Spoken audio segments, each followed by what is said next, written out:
Dear students, अस्सलाम वालेकुम। आज कंस्ट्रक्शन का हम क्वेश्चन नंबर 4 पढ़ेंगे और थर्ड क्वेश्चन आपका होम असाइनमेंट होगा। उसमें सिर्फ आपको ध्यान ये रखना है कि उसमें जो डिविजन्स होंगे वो एक्सटर्नल होंगे। अगर आप अभी क्वेश्चन नंबर 3 नहीं करना चाहते, कोई प्रॉब्लम नहीं। हम क्या करेंगे कि जो आगे वाले क्वेश्चंस में एक्सटर्नल डिवीजन वाला कोई क्वेश्चन आएगा उसको मैं दिखाऊंगा। आफ्टर दैट आप क्वेश्चन नंबर 3 करेंगे। तो जाते हैं क्वेश्चन नंबर 4 की तरफ। तो पढ़ते हैं क्वेश्चन नंबर 4। तो हम क्वेश्चन नंबर 4 को जो ही पढ़ेंगे, इसके जितने भी कंसेप्शंस है, जो भी यहाँ डेटा दिया गया है, उसको हम नोट करते जाएंगे। तो आप देख सकते हैं अपनी स्क्रीन के ऊपर कि question number 4, construct an isosceles triangle whose base is 8 centimeter and altitude is 4 centimeter। आपको एक आइसोसेलेस ट्रायंगल बनाना है। उसकी बेस कितनी होनी चाहिए? हम बेस को मानेंगे A B. A B is the base. Base कितनी है? That is equal to 8 centimetres. After that you have an altitude. लेकिन आल्टीट्यूड का कोई कंसेप्शन है नहीं कि आल्टीट्यूड कैसे हम बनाएं, या हमारे पास उसका साइड का नाम वाम क्या होगा, हमें उसके रिलेटेड अभी कोई इंफॉर्मेशन नहीं। तो हम लिखेंगे altitude. altitude is equal to how much? 4 centimeters, and you have to divide it, yeah, and then another triangle whose sides are 1:1/2 times the corresponding sides of the isosceles triangles। means यहां पे आपको बताया जाएगा कि आप इन triangles के अंदर जो ये क्या बोलते हैं, इसको पार्ट दिया गया है, मींस रेशो दिया गया है, that should be in the form ratio is equal to 1:1/2। अब 1:1/2 या हम लिख सकते हैं 1:1/2। इसको जब सोल्व करेंगे 2 1 और 2 + 1 will be equal to 2 into 1 plus 1 divided by 2, that will be equal to 3/2। Is this proper fraction or improper fraction? This is what? This is improper fraction, क्योंकि ऊपर वाला numerator is greater than denominator. Means यहां पे भी जो division होगा that division will be external. तो हमें दूसरे क्वेश्चन का वेट करने की जरूरत नहीं है, हम इसी क्वेश्चन के जरिए से क्वेश्चन नंबर 3 भी कर सकते हैं। यहां पे दो कंसेप्शन आए कि हम ट्रायंगल को कैसे बनाए जब हमारे पास बेस एंड ऑल्टीट्यूड दी गई होगी, एंड हम कैसे एक्सटर्नल डिवीजन करें, क्योंकि यहां पे डिवीजन कौन सा होगा? External. Why it will be external? Because क्योंकि रेशो जो है, द रेशो इज इम्प्रॉपर। जब भी रेशो इम्प्रॉपर होगा तो आपको ये डिसाइड करने में कोई दिक्कत नहीं आनी चाहिए कि ये डिवीजन ये क्या बोलते हैं, एक्सटर्नल है या इंटरनल है। Got it? अब जाते हैं हम अपनी डायग्राम की कंस्ट्रक्शन पे। तो बेटा कंस्ट्रक्शन के अंदर हम फर्स्ट थिंग जो चीज करेंगे, the first thing will be कि हम कोशिश करेंगे कि कैसे ये ट्रायंगल बनेगा। The triangle will be formed. कैसे बनेगा? इसमें बेस दी गई है और ऑल्टीट्यूड दिया गया है। हम पहले बेस बना लेते हैं। बेस क्यों बनाएंगे वो आपको अभी पता चलेगा। तो बेस का जो डायमेंशन है that is 8। The dimension of base is 8 centimetres. How much? 8 centimetres. तो बनाएंगे हम 8 सेंटीमीटर की एक लाइन।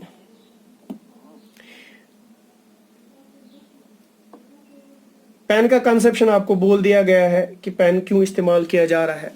तो इसका नाम हम देंगे ए बी। अब ए बी तो हो गया। अब इसका परपेंडिकुलर डालना है, मींस आल्टीट्यूड। आल्टीट्यूड क्या होता है? आल्टीट्यूड मींस एक 90 डिग्री, लेकिन आइसोसेलेस ट्रायंगल भी है। तो आइसोसेलेस ट्रायंगल तभी बनेगा जब दो साइड्स अदर दो साइड्स इक्वल होंगे। लेकिन यहां दो साइड्स अगर दिए होते तो हम ए पे फिक्स करके या बी पे फिक्स करके उन दो साइड्स की ज्वाइनिंग पता लगाते। यहां पे हमें पता नहीं है। For that what will we do? हमारे पास एक छोटा सा आपने लोअर क्लास में पढ़ा होगा कि लाइन बाइसेक्टर कैसे डालते हैं। It acts as an altitude. जो लाइन बाइसेक्टर होता है वो आल्टीट्यूड का काम करता है। आल्टीट्यूड का काम क्यों करता है? क्योंकि ये लाइन को दो इक्वल पार्ट्स और 90 डिग्री पे कट करता है। कितना? 2 पार्ट्स एंड 90 डिग्री। तो आपको समझ आ चुका होगा कि 2 पार्ट्स एंड 90 डिग्री पे जब ये इसको कट करेगा, कैसे कट करेंगे? इसको पहले हम बी पे फिक्स करेंगे more than half. More than half, more than half means आधे से ज्यादा लाइन का हमें लेना है। कोई मेजर करके नहीं, आपको लगना चाहिए आधे से ज्यादा है। ऊपर एक आर्क, नीचे एक आर्क, गॉट इट। ऐसे ही बॉटम में भी, दूसरे साइड से भी, मींस बॉटम नहीं, आपने अप एंड डाउन में दो आर्क्स डाली फ्रॉम ए, अब आप ये ना बी, फिर आप ए पे फिक्स करोगे और विद सेम मेजरमेंट, आपको कंपास का की लेंथ चेंज नहीं करनी है और आप दो आर्क्स मार्क करोगे। आपने दो आर्क्स मार्क की, तो इसकी वजह से, स्केल की वजह से आप इसको डॉटेड फॉर्म में ज्वाइन करोगे इन दो पॉइंट्स को। मींस यहां दो पॉइंट्स थे, ये पॉइंट और ये वाला पॉइंट, गॉट इट। तो हम क्या करेंगे, हम इन दो को ज्वाइन करेंगे।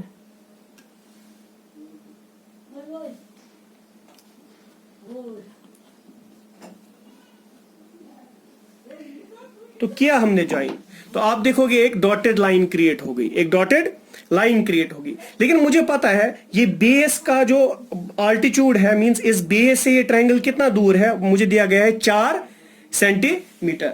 मैं स्केल पे अपने कंपास को मेजर करूंगा कि 4 सेंटीमीटर कहां तक आता है। तो मैंने 4 सेंटीमीटर मेजर किया।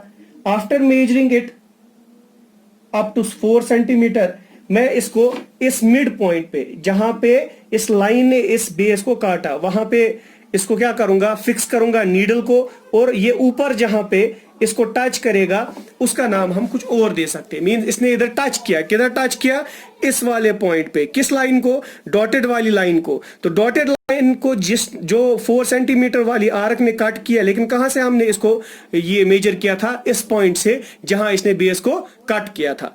अब जहां पे भी ये कट हो गया, उस पॉइंट को हम नाम देंगे सी। ठीक है, तो आप इस सी को ज्वाइन करोगे किसके साथ, बी के साथ और ए के साथ। और इसमें एक बड़ी इंपॉर्टेंट चीज ये है कि सी बी का ये मेजरमेंट, मींस सी बी ये वाली लाइन जो मैं बना रहा हूं, और सी ए का मेजरमेंट, मींस इन दोनों की लेंथ क्या होनी चाहिए, these length should remain same, इनकी लेंथ सेम रहनी चाहिए। ठीक है, अब लेंथ सेम रह गई तो तभी ये क्या बनेगा, आइसोसेलेस ट्रायंगल बनेगा। तो फर्स्ट कंसेप्शन इज क्लियर कि हमने बेस डाली, उस पे एक परपेंडिकुलर बाइसेक्टर डाला। कैसे डाला, बी पे फिक्स किया, मोर देन हाफ, ऊपर एक आर्क नीचे एक आर्क। फिर ए पे फिक्स किया विद सेम, जो हमारे पास कंपास को जितना खोला था उतना ही, ऊपर एक आर्क नीचे एक आर्क। आफ्टर दैट हमने लाइंस को ज्वाइन किया, और जो ये जहां पे ये लाइन इंटरसेक्ट करती है बेस को, हम यहां पे ओ मान सकते हैं। इसने यहां ओ पे कहीं इसको ये ना इंटरसेक्ट किया था। हम O पे क्या फिक्स करेंगे, हमने O पे फिक्स किया, क्या फिक्स किया, हमने O पे फिक्स किया हमारा क्या बोलते हैं इसको, नीडल वाला पार्ट कंपास का। और 4 सेंटीमीटर कंपास को खोला और इसने इधर काटा, इस लाइन बाइसेक्टर को काटा किधर, C पे, और C को ज्वाइन किया A के साथ और C को ज्वाइन किया B के साथ। तो हमारा ट्रायंगल बन गया। फर्स्ट थिंग इज क्लियर, कोई टेंशन नहीं, हमारा ट्रायंगल बन गया। कैसे बना, क्योंकि हमने इसको वही कंस्ट्रक्शन इस्तेमाल की जो मैंने आपको स्टेप्स, उनको आपको फॉलो करना है और आप उधर तक पहुंच जाओगे। अब दूसरा कंसेप्शन है, you have to divide it in the ratio of 3:2 such that, हमें इन ट्रायंगल्स में ऐसे डिविजन्स करने हैं, ये डिवाइड करना है ट्रायंगल को, तो उसमें रेशियो बनने चाहिए साइड्स के 3:2। उसके लिए कंसेप्शन क्या है, आपको इस ए बी का एक एक्यूट एंगल ड्रा करना है। एक्यूट एंगल कैसे ड्रा करेंगे, स्थावन स्केल कोई एंगल एस्पेक्ट फिक्स करे। अच्छा ठीक, इस स्केल को मैंने फिक्स किया और मैंने एक एंगल पे ए से क्या डाली, एक लाइन डाली आगे की तरफ। अब इसके कितने पार्ट्स करने हैं, क्योंकि ये ट्रायंगल का डिवीजन है, तो हमें देखना है इन दोनों में से बड़ा कौन सा है। इन दोनों में से बड़ा कौन है, 3। तो 3 रेशियो में सबसे बड़ा 3, तो 3 पार्ट्स हमें इस एक्यूट एंगल के करने हैं। तो करते हैं हम 3 parts. First part, second part and third part. तो 3 पार्ट्स हो गए, बट मैंने आपको बोला था कि 3 पार्ट्स होने के बाद या जितने भी पार्ट्स हमने देखना होगा बड़ा कौन सा होगा, आपको डिनोमिनेटर वाला ज्वाइन करवाना है। डिनोमिनेटर कौन सा, यहां पे 2 वाला, किसके साथ, लास्ट एंड पॉइंट के साथ। मींस अगर मैं इनको नाम दूं, ये वाला पार्ट मेरे पास A1 है, ये A2 है और ये A3 है, और मुझे ज्वाइन किसको करना पड़ेगा, मैं A2 को ज्वाइन करूंगा। किसके साथ ज्वाइन करूंगा, बी के साथ। तो करते हैं हम A2 को ज्वाइन, किसके साथ A2 को ज्वाइन, हम करेंगे B के साथ। क्यों? क्योंकि ये इम्प्रॉपर फ्रैक्शन है, जो नीचे वाला है यहाँ छोटा है, तो छोटे वाले फ्रैक्शन को हम ज्वाइन करेंगे एंड पॉइंट पे। हो गया हमारे पास एंड पॉइंट। कोई प्रॉब्लम किसी को? अगर कोई भी डिफिकल्टी लगती है तो मैंने आपको कांटेक्ट नंबर पहले ही बता दिया है, आप उस पर कांटेक्ट मुझे कर सकते हैं, आपको जो भी नेसेसरी इंफॉर्मेशन होगी वो बताई जाएगी। अब देखो, जो एंगल मेरे पास ए बी का है, जो एंगल मेरे पास ए बी का है, मुझे प्रोटेक्टर को लेना है और एंगल को मेजर करना है। मैंने प्रोटेक्टर को लिया और एंगल को मेजर किया। एंगल मेरा कितना आएगा? इट वेरीज, क्योंकि ये आपके एक्यूट एंगल पे डिपेंडेंट है। तो मेरा एंगल इस वक्त आ रहा है, इस वक्त 130। कितना? तो वही 130 में कहां बनाऊंगा? A3 के बाद, क्योंकि मुझे डिविजन यही से पता चलते हैं। 2 पे बनाया, आप 3 पे बनाना है, तो मैं उसी एंगल को लूंगा जो एंगल मैंने वहां पे मेजर किया हुआ था, 130 आ रहा था, उसी एंगल को मैं यहां बनाऊंगा। तो मैंने इसी एंगल को बना दिया, तो मैं इस एंगल को बना लूंगा। ठीक है, तो मैंने बना लिया। लेकिन अगर आप देखोगे, ये जो लाइन है, जो मैंने दूसरी लाइन बनाई, इस लाइन और आगे वाले लाइन में कहीं इंटरसेक्शन नहीं हो रहा है। फॉर इंटरसेक्टिंग देम मैं अपनी स्केल को इसके साथ मैच करवाऊंगा, ए बी के साथ, और इसी ए बी को आगे एक्सटेंड करूंगा। मींस ए बी उस लाइन में ब्रोट पकना। अब जहां पे भी इंटरसेक्शन होगा इस ए बी का, किसके साथ इंटरसेक्शन होगा? आगे वाली लाइन के साथ। तो ये मेरे पास बनेगा अभी मेरा दूसरा पॉइंट, जिसको मैं मानूंगा बी डैश। ये मेरे पास क्या हो गया? B dash. मींस नीचे वाला पार्ट मेरा क्रिएट हो गया। अब आगे देखेंगे, ठीक है? तो आगे कैसे जाएंगे? फॉर दैट आपको पता है जो बी पे एंगल है वही कहां बनना चाहिए? बी डैश पे। तो मेजर करूंगा बाय यूजिंग प्रोटेक्टर। मैंने मेजर किया, जो भी एंगल आता है इट वेरीज। मैंने आपको पहले ही बोला कि ये एंगल्स वेरी हो सकते हैं। मेरे पास ये आता है 45 डिग्री के बराबर। यहां से भी ये 45 होगा, यहां से भी 45। तो मुझे क्या बनाना है? यहां पे 45। मैं स्केल का इसको मार्क करूंगा और फिर क्या बनाऊंगा? मेरे पास इंस्ट्रूमेंट है, इसकी वजह से मुझे मार्क करने की जरूरत नहीं पड़ती, लेकिन आपको मार्क करके फिर यहां पे 45 डिग्री का बनाना पड़ेगा। तो बनाया आपने 45 डिग्री का एक लाइन सेगमेंट, लेकिन आगे किसी के साथ मैच नहीं कर रही। फॉर दैट आपको ज्वाइन AC को एक्सटेंड करवाना पड़ेगा। तो आपने एक्सटेंड किया AC को, और AC ने इस प्रीवियस लाइन को कहीं टच किया, तो उस पॉइंट को हम C डैश मानेंगे। तो ये हमारी कंस्ट्रक्शन कंप्लीट हो गई। ठीक है, तो ये कंस्ट्रक्शन कंप्लीट होने के बाद हमें इतना पता चला कि एक्सटर्नल डिवीजन कैसे होता है। एक बार मैं फिर से रिकॉल कर देता हूं एक्सटर्नल डिवीजन कैसे होता है। मैंने बोला आपको रेशो देखना है। रेशो अगर इम्प्रॉपर है it will be external division, और एक्सटर्नल डिवीजन में ये देखना है कि इन दोनों में से बड़ा पार्ट कौन सा है? वो 3 है। तो आपको जो एक्यूट एंगल आपने ड्रा किया उस वाली लाइन को, इसको हम मानते हैं AX, इसको हमने 3 पार्ट्स में डिवाइड किया। तो 3 पार्ट्स डिवाइड करने के बाद आपको देखना है कि मैं लास्ट वाले पॉइंट को किसके साथ ज्वाइन, क्योंकि लास्ट पॉइंट यहां B था, तो मैंने ज्वाइन करना है किसके साथ? जो नीचे वाला होगा। नीचे वाला यहां छोटा है, इसलिए हमने 2 के साथ ज्वाइन किया। अब जो एंगल बनता है कहां बनता है? A to B में, मींस ये वाला एंगल जो यहां बनता है, इसी एंगल को हमने यहां बनाया। ठीक है, आफ्टर दैट हमें पता था कि ये लाइन यहां से जा रही है और ये कहीं AB से मीट नहीं कर रही, तो हमने AB को एक्सटेंड किया ताकि ये इंटरसेक्ट करे कहां पे? B डैश पे। तो B डैश पे इंटरसेक्शन के बाद जो एंगल यहां बनता था, ये 45 है, तो ये एंगल हमने यहां पे भी बनाया, इसको एक्सटेंड किया, लेकिन ये कहीं आगे मीट नहीं हो रहा था। किसके साथ? AC के साथ। तो हमने AC को एक्सटेंड किया और वो कहां पे इंटरसेक्ट हो गया? C डैश के साथ। तो इससे पता चला ये हमारे पास एक्सटर्नल डिवीजन है। किसका एक्सटर्नल डिवीजन है? डिवीजन हमने किया, हमने इन ट्रायंगल्स को एक्सटर्नली डिवाइड किया। देखो, अब यहां पे एक इंपॉर्टेंट चीज है कि आपको बताया गया है कि आप प्रूव करो इसके अंदर कि इनके corresponding sides are in the ratio of 3:2। देखो, जो क्वेश्चन है, क्वेश्चन में जस्टिफिकेशन का एक कंसेप्शन है, लेकिन जस्टिफिकेशन एक्चुअली हम नहीं बोलते। रीजन बिहाइंड दैट इज क्योंकि आपके एग्जाम पॉइंट ऑफ व्यू से वो इंपॉर्टेंट नहीं है। कभी भी आज तक जितने भी एग्जाम्स हुए उनमें पूछा नहीं गया है। स्टिल इस क्वेश्चन के अंदर मैं आपको जस्टिफिकेशन भी बताऊंगा, वही कंसेप्शंस आपको सारे क्वेश्चंस में लगाने पड़ेंगे। अब कंसेप्शन क्या है? कंसेप्शन ये है कि जब 2 ट्रायंगल्स सिमिलर होते हैं तो आप उनके साइड्स के रेशोस, कॉरस्पॉन्डिंग साइड्स के रेशोस इक्वल होते हैं, ठीक है। और उसी बेसिस पे हम आपको इसकी जस्टिफिकेशन समझाएंगे, ठीक है। आपको एक्चुअल डायग्राम पहले दिखा देते हैं, आफ्टर दैट, क्योंकि ये पेन से बनी हुई है, पेंसिल से कैसे बनेगी वो मैं आपको बता देता हूं। आफ्टर दैट आपको जस्टिफिकेशन भी समझाई जाएगी। ये आपके पास आपकी फाइनल जो इमेज है वो बन चुकी है, और ये पेंसिल से बनाई गई है ताकि आप थोड़ा सा डिफरेंशिएट भी कर सको चीज़ों से, कि पेंसिल से थोड़ी बहुत इसमें एक टाइप ऑफ मतलब ना सो चार्म जैसी आ जाती है, और एक टाइप ऑफ इंसान को थोड़ा जची हुई नज़र आती है। अब इसकी जस्टिफिकेशन की तरफ जाते हैं। जस्टिफिकेशन में आपने पढ़ा है जब भी दो ट्रायंगल सिमिलर होते हैं तो उन दो ट्रायंगल्स में एक बहुत इंपॉर्टेंट चीज ये है कि उनके कॉरस्पॉन्डिंग साइड्स का रेशो क्या होता है, वो इक्वल होता है। अब कॉरस्पॉन्डिंग साइड्स कौन से लेने पड़ेंगे और हम पहले इन ट्रायंगल्स को सिमिलर कैसे बनाएं। जैसा कि आपने अभी देखा कि ये वाला एंगल जो था ये 130 डिग्री है, और ये वाला एंगल भी मैंने इसी के बराबर बनाया, ये भी 130 डिग्री है। ये वाला एंगल कोई सेम, तो हम दो ट्रायंगल्स लेंगे। कौन कौन सा? एक बड़ा वाला triangle that is A3B dash. हम लिखेंगे इन ट्रायंगल A3B डैश, ठीक है। एंड दूसरा ट्रायंगल कौन सा?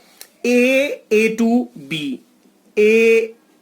A2B, ठीक है। यहां पे A3 यहां पे हो गया। इन दो ट्रायंगल्स में angle A equal to angle A common, और दूसरी चीज हमारे पास angle A2 will be equal to angle A3 by construction. दोनों इक्वल, देयरफॉर बाय कौन सी similarity? A similarity. A similarity से क्या पता चला? These two triangles are similar. अगर सिमिलर है तो ratio of their corresponding sides means मैं लिख सकता हूं A3 डिवाइड बाय कौन सा? A2 will be equal to AB dash divide by AB, that will be equal to, ये कितने पार्ट्स है हमारे पास? ये है 1 2 3, मैं लिखूंगा 3, और ये कितने पार्ट्स है? A2 डैश, वो है 2, तो दोनों साइड्स का रेशो किसके बराबर आ गया? 3/2। ऐसे में दूसरे साइड्स को भी दिखा सकता हूं, बहक खैती बराबर इक्वल टू किसके? क्योंकि ratio of the corresponding sides will be equal. मैं लिखूंगा A3B dash divide bye A2B, ये रैशो और ये रैशो किसके बराबर है? 3/2 के। लेकिन मुझे इसका कुछ नहीं दिखाना, मुझे दिखाना है कि ये ट्रायंगल, जो ये ट्रायंगल ACB और दूसरा AC'B, ये दोनों भी सिमिलर है, और इनके साइड्स का रैशो किसके बराबर है? 3/2 के। फॉर दैट हम क्या करेंगे? हम यहां लिखते हैं, मैं लिखूंगा इन ट्रायंगल, कौन सा ट्रायंगल? मैं लिखूंगा बड़ा AB dash C dash, and दूसरा triangle AB and C, triangle AB and C। आपको पता है angle A is equal to angle A common, ये वाला ऊपर वाला एंगल A, ये दोनों कॉमन, ठीक है। आफ्टर दैट आपको ये भी पता है एंगल B बराबर होगा B डैश के, क्योंकि ये कंस्ट्रक्शन की वजह से मैंने जो एंगल यहां था वही एंगल यहां पे भी बनाया। मींस ये वाला एंगल इस वाले एंगल के, जो मैं बता रहा हूं यहां पे, ये समझाने के लिए आपको कंस्ट्रक्शन में मार्क नहीं करना, ठीक है। आप दिखा सकते हो कर्व्स, लेकिन आपको ऐसे जो मैं दिखा रहा हूं पेन से, ये आपको समझाने के लिए। तो angle B will be equal to angle B dash, कौन सा बाई, ये ना, क्यों हमने इसको इसके बराबर लिखा? By construction. हो गया बाय कंस्ट्रक्शन। देयरफॉर बाय कौन सी similarity? By A similarity. Triangle AB dash C dash will be similar to triangle ABC।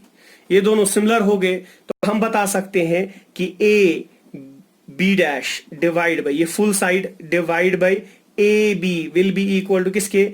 AC C dash, AC dash divided by AC, that will be equal to C dash, C dash B dash divided by कौन सा फिर C dash B dash से यहां पे हमारे पास दूसरा side है CB।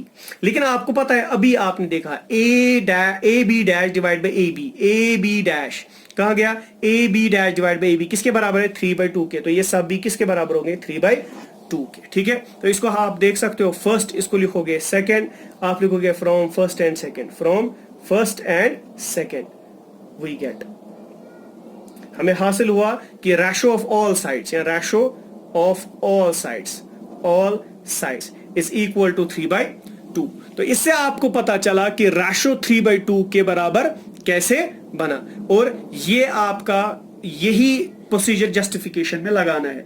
लेकिन मैंने फिर से रिपीट करता हूं, ये जस्टिफिकेशन आपके लिए इंपॉर्टेंट नहीं है। क्यों? क्योंकि एग्जाम में कभी नहीं आती और ना ही आएगी। क्यों नहीं आएगी? क्योंकि कंस्ट्रक्शन का एक कंसेप्शन ये होता है कि वहां पे आपको ये बताया गया होता है कि आपको कंस्ट्रक्ट सिखाया जाता है और आपको कंस्ट्रक्शन से ही रिलेटेड क्वेश्चंस पूछे जाते हैं, ना कि इस रिलेटेड कि आप इसको जस्टिफाई भी करो कि आपको ये कैसे हो सकता है। कभी कभार कोई एग्जामिनर होता है ऐसा पूछ लेता है, तभी जाके हमने दिखाया, लेकिन आज तक की हिस्ट्री में अभी तक कभी नहीं आया। तब भी टू मेक यू क्लियर एक क्वेश्चन पे हमने जस्टिफिकेशन दिखा दी। इंशाल्लाह अब जो आपका नेक्स्ट लेक्चर आएगा उसके अंदर आपको बाकी सब चीजों के बारे में बताया जाएगा, या बाकी क्वेश्चंस कैसे डील करने उनको कैसे डील करना है वो आपको सिखाया जाएगा। तब तक दीजिए मुझे इजाजत। अल्लाह हाफिज और अपना ख्याल रखिए। Good bye.